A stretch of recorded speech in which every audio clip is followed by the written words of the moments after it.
Hi దోస్తులు, ఎట్లున్నారు? మంచిగున్నారా? చింత చిగురు ఎగ్ కాంబినేషన్ ఎప్పుడైనా తిన్నారా?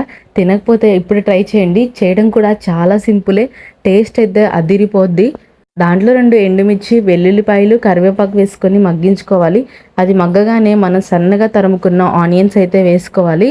అవి కొంచెం ఫ్రై అవగానే మనం 100 గ్రామ్స్ చింత చిగురు అయితే యూస్ చేస్తున్నాం ఇక్కడ.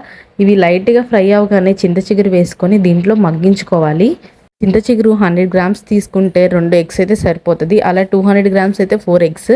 ఇలా మగ్గిపోయిన తర్వాత దాంట్లోని చిటికెడు పసుపు, అలాగే టేస్ట్ తగ్గట్టు సాల్ట్ అయితే వేసుకోవాలి. నేను ఇక్కడ ఒక గరిటెడు కారం అయితే వేస్తున్నాను. కారం అయితే ఎక్కువే పట్టిద్ది, ఎందుకంటే చింత చిగురు పులుపు ఉంటుంది కాబట్టి.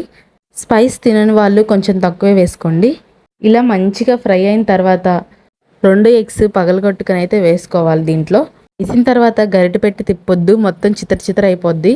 ఎగ్ లైట్గా మగ్గిన తర్వాత గరిట పెట్టి తిప్పండి, ఎందుకంటే మాడుతూ ఉంటుంది అడుగున. ఇలా స్లోగా ఫ్రై చేసుకుంటే చింత చిగురు ఎగ్ కర్రీ అయితే రెడీ అయిపోద్ది. నచ్చిందా? ఖచ్చితంగా ట్రై చేయండి.